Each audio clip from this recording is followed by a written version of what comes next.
Hello అండి. అందరూ ఎలా ఉన్నారు? నేనైతే చాలా బాగున్నానండి. మీరందరూ కూడా బాగుండాలి అని మనస్ఫూర్తిగా అయితే కోరుకుంటున్నానండి. టైం చూస్తున్నారు కదా, 5 అవుతుంది.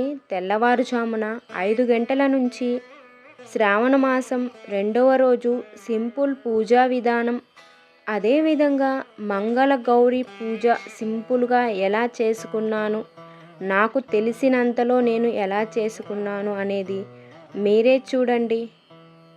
మీరు ఖచ్చితంగా సింపుల్గా అయితే ఈ వీడియో ద్వారా తెలుసుకోవచ్చండి. అంటే ఏంటి అంటే, ఆర్థిక సమస్యలు తొలగిపోవడానికి ఎలాంటి దీపాలు వెలిగించాలి, అదేవిధంగా ఇంట్లో సిరి సంపదలు కలగడానికి ఎలా పూజ చేయాలి, ఇంట్లో వాతావరణం లక్ష్మీదేవి కటాక్షంతో వెలిగిపోవాలి అంటే ఎలాంటి పూజలు చేయాలి అనేది ఈ వీడియోలో పూర్తిగా తెలుసుకోవచ్చండి. ముందుగా లక్ష్మీదేవి మన ఇంట్లో అడుగు పెట్టాలి అంటే వాకిట్లో ముగ్గు కంపల్సరీగా ఉండాలండి. ముగ్గును చూసే ఇల్లాలని చూస్తారు అంటారు. అదేవిధంగా ప్రతి ఒక్కరూ పండగలలో కంపల్సరీగా అయితే ముగ్గు అనేది వేయండి. మా ఊర్లో అయితే 3:30, 4:30 నుంచే ముగ్గులు వేసేస్తారండి. ఎవరికంటే ముందు వేస్తారు అంటే పక్కింట్లో ముందు వేసేస్తే లక్ష్మీదేవి వాళ్ళ ఇంట్లోకి వెళ్ళిపోతుందేమోనని ముందుగానే అందరూ ఒకరిని మించి ఒకరు ముగ్గులు అనేది పెట్టేస్తూ ఉంటారు. టౌన్లో ఉండే వాళ్ళకైతే తీరికే ఉండదు కదా.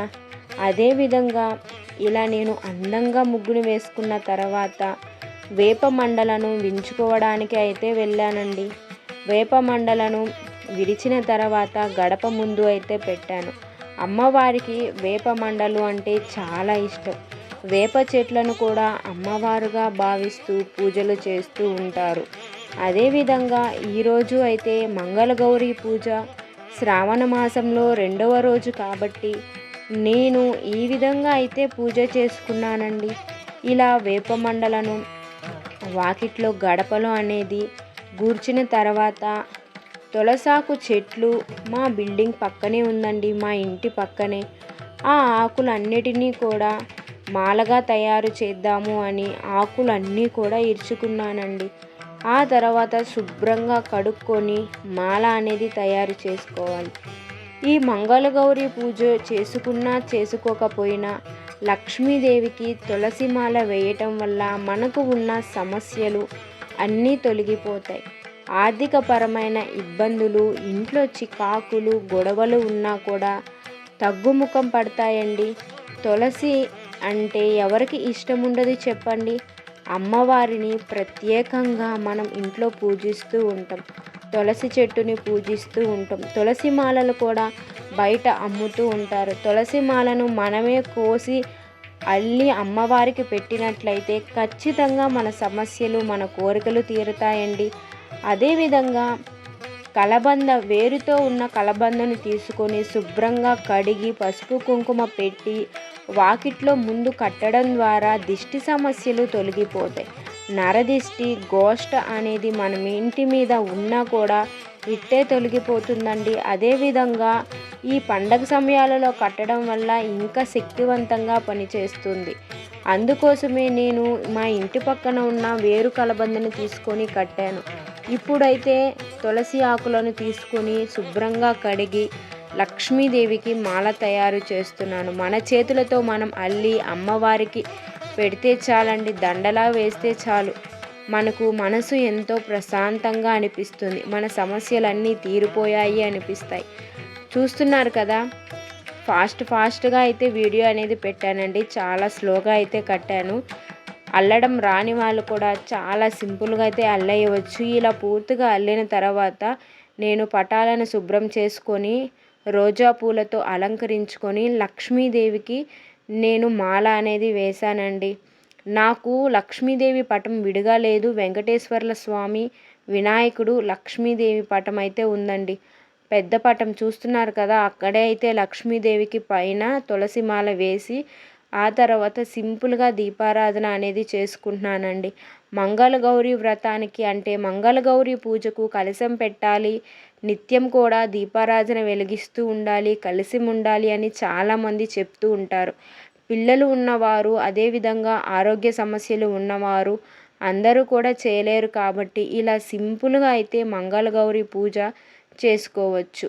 మనకు నచ్చినట్టు చేసుకుంటే చాలండి. నమ్మకం అనేది కంపల్సరీగా ఉండాలి. ఆ నమ్మకమే మనకు ఎప్పుడూ కూడా తోడు ఉంటుంది. ఒకరు అది చెప్పారు, ఒకరు ఇది చెప్పారు, ఇలా పూజ చేసుకోమన్నారు, అలా పూజ చేసుకోమన్నారు అని ఎవరు పడితే వాళ్ళ మాటలు అస్సలు వినకండి. మీకు మనసుకు నచ్చినట్టు మీరు పూజ చేసుకోండి. మనం ఎలా చేసినా అమ్మవారు స్వీకరిస్తారు. మనస్ఫూర్తిగా చేస్తే చాలు, మనసు నిలకడగా ఉంచుకొని చేస్తే చాలు. ఇలా పూజ మొత్తం అయిపోయిన తర్వాత సాంబ్రాణి ధూప్ స్టిక్ని ఇలా ఇల్లంతా కూడా చూపించానండి. ఏమైనా చెడు సమస్యలు అంటే చెడు ప్రభావాలు, నరదిష్టి సమస్యలు ఉన్న ఇలా సాంబ్రాణి పొగ చూపించడం వల్ల మొత్తం కూడా తొలగిపోతుందండి. ఇలా మొత్తం కూడా పూజ చేసుకొని ఆంజనేయ స్వామి తిలకం ఉంటే పెట్టుకొని ఇలా అయితే నేను పూజ చేసుకున్నానండి. చాలా సింపుల్గా అయితే చేసుకున్నానండి. ఈ పూజ అయిపోయిన తర్వాత ఆర్థిక సమస్యలను తొలగించుకోవడానికి ఒక దీపం అనేది వెలిగించాలండి. ఇలా ముఖ్యమైన రోజులలో మనం దీపం వెలిగించడం వల్ల మాకు అప్పుల సమస్యలు ఎక్కువైపోతూ ఉన్నాయి, ఎలా తీర్చుకోవాలో అర్థం కావట్లేదు అనుకునేవారు, ఎటుపక్క నుంచి ఆదాయం లేదు అని దిగులు పడేవారికి, మధ్యతరగతి కుటుంబాలకి కూడా ఈ ఆర్థిక సమస్యలు తొలగింపుకోవడానికి ఈ దీపం అనేది చాలా బాగా ఉపయోగపడుతుందండి. మా ఇంట్లో పరిస్థితి కూడా అదేనండి. మాకు ఎటువంటి ఆర్థిక సమస్యలు ఉండకూడదు, ఎప్పుడూ కూడా సిరి సంపదలతో ఉండాలి, ఒకరికి సాయం చేసే విధంగా ఉండాలి అని మనసులో సంకల్పం చెప్పుకొని అయితే నేను తమలపాకుల దీపం అనేది పెడుతున్నానండి. ముందుగా అయితే నేను గంధము, కొంచెం కుంకుమ, పచ్చకర్పూరము, జవ్వాది పౌడర్ వేసుకొని తాగే నీళ్ళను కొంచెంగా యాడ్ చేసుకొని ఒక పేస్ట్ లాగా చేసుకున్నాను. ఇలా మొత్తం మెత్తటి పేస్టులా అయిన తర్వాత 11 తమలపాకులు, ఎక్కడ పోయి ఉండకుండా కాడ ఉండే తమలపాకులను తీసుకోవాలి. ఆ తమలపాకులను కూడా శుభ్రంగా కడుక్కొని తుడుచుకోవాలి. తుడుచుకున్న తర్వాత మనం తమలపాకులకి ఉన్న మొడిములు అంటే కొసన ఉంటాయి కదండి, పుల్లలు లాగా, ఆ మొడిముల అన్నిటినీ కూడా మనం ఇంచుకోవాలి. అవి పక్కన పెట్టుకోవాలి. అవి లాస్ట్లో మనకు ఖచ్చితంగా ఉపయోగపడతాయి. అవన్నీ కూడా ఇంచుకున్న తర్వాత వాటితోనే తమలపాకు మీద శ్రీం అని రాయాలి. శ్రీం అంటే లక్ష్మీదేవి మంత్రం అండి. సాక్షాత్తు లక్ష్మీదేవి స్వరూపం, లక్ష్మీదేవి మంత్రం, లక్ష్మీదేవినే మనం తమలపాకు మీద ఉంచినట్టు అర్థం. ఇలా నీట్గా ఉన్న తమలపాకులను తీసుకొని దానిలో మనం ఆ మొడుమను పేస్టులో ముంచి శ్రీమణి తమలపాకు మీద రాయాలి. ఇలా రాసిన తర్వాత 11 తమలపాకుల మీద రాసి కుంకుమ బొట్లు పెట్టాలి. ఆ తర్వాత మొత్తం అందంగా ఆ ప్లేట్లో అలంకరించాలి. రాగి ప్లేటు కానీ ఇత్తడిది కానీ ఏదైనా ఒక ప్లేటు అనేది తీసుకోవాలి. చూస్తున్నారు కదా, నేను శ్రీం అని రాస్తున్నాను. శ్రీం అంటే లక్ష్మీదేవి స్వరూపం అండి. ఇలా 11 తమలపాకుల మీద రాసి మనం జ్యోతిని వెలిగించడం వల్ల మనకు ఉన్న ఆర్థిక సమస్యలు తొలగిపోతాయి. చాలామంది మనం శ్రావణ మాసంలోనే పెట్టుకోవచ్చా అంటారు. శ్రావణ మాసంలో వరలక్ష్మి వ్రతం అప్పుడు శుక్రవారాలు, మంగళవారాలు ఖచ్చితంగా పెట్టుకోవచ్చండి. శ్రావణ మాసం అనే కాదు, నార్మల్గా వచ్చే శుక్రవారం పూట కూడా పెట్టుకోవచ్చు. ఇలా మనం పెట్టుకుంటే చాలు, మన ఆర్థిక సమస్యలు తొలగిపోతాయి. ఏదైనా కూడా నమ్మకంతో చేయాలండి. చూస్తున్నారు కదా, 11 తమలపాకులను ఇట్ట శ్రీమణి రాసి తర్వాత ఒక ప్రమిదలో గంధం, కుంకుమ అలంకరించుకొని 11 తమలపాకులు మొడియాలని అంటే ఆ పుల్లలని నేను అందులో వేశాను. వేసిన తర్వాత పూజకు వాడే నూనె కానీ ఆవు నెయ్యి కానీ వేసుకొని ఆ మొడియాలను కూడా అందులో వేసుకొని ఇంట్లో పూజ గదిలో దేవుళ్ళకు చూపిస్తూ హారతి ఇవ్వాలి. లక్ష్మీదేవిని మనసులో అనుకుంటూ ఆర్థిక సమస్యలు తొలగిపోవాలి అని మనస్ఫూర్తిగా చేయాలి. ఇలా చేయడం వల్ల ఇంట్లో ఉన్న సమస్యలు అన్నీ తొలగిపోతాయి. మనసు చాలా ప్రశాంతంగా, నిలకడగా ఉంటుంది. ఈ దీపాన్ని అంటే తమలపాకుల దీపాన్ని ఇల్లు మొత్తం కూడా చూపించి, ద్వారలక్ష్మి అంటే గడపకు కూడా హారతి ఇచ్చినట్టు చూపించాలి. ఇలా చూపించిన వెంటనే మనం పూజ గదిలో లక్ష్మీదేవి పటం ముందు ఉంచాలి. తమలపాకుల దీపం ఆర్థిక సమస్యలను తొలగింపజేస్తుంది, ఆదాయం పెంచుతుంది, ఇంట్లో ఎటువంటి గొడవలు లేకుండా చేస్తుంది.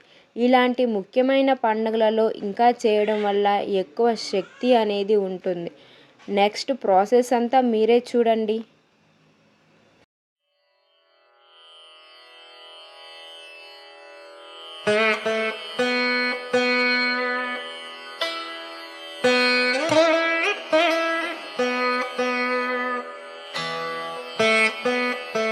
పూజ మొత్తం కంప్లీట్ అయిన తర్వాత నేనైతే రాత్రే ఇడ్లీ పిండి రుబ్బి పెట్టుకున్నానండి. రవ్వ ఇడ్లీ అయితే రుబ్బుకున్నాను.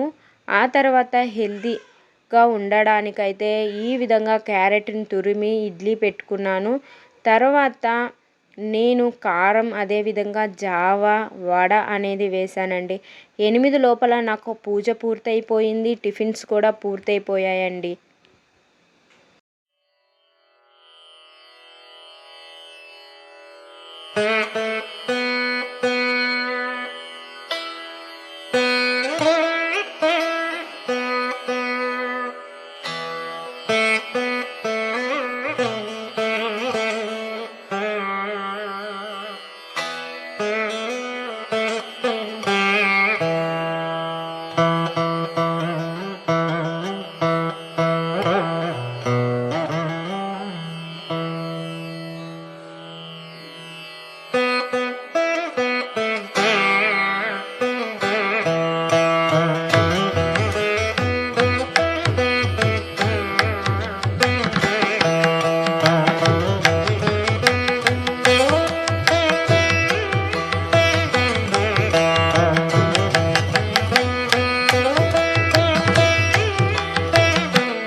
మంగళగౌరి పూజా విధానం అదేవిధంగా శ్రావణ మాసం 2వ రోజు పూజ, ఇంట్లో టిఫిన్స్, డైలీ రొటీన్ వ్లాగ్ అయితే వినండి. చూస్తున్నారు కదా, ఈ వీడియో మీ అందరికీ నచ్చిందని అనుకుంటున్నానండి. నచ్చితే మాత్రం కంపల్సరీగా లైక్ చేయడం మర్చిపోకండి. అదేవిధంగా షేర్ చేయండి, సబ్స్క్రైబ్ చేసుకోండి. బెల్ ఐకాన్ని క్లిక్ చేయడం ద్వారా మా నోటిఫికేషన్ మీ దాకా వస్తుంది.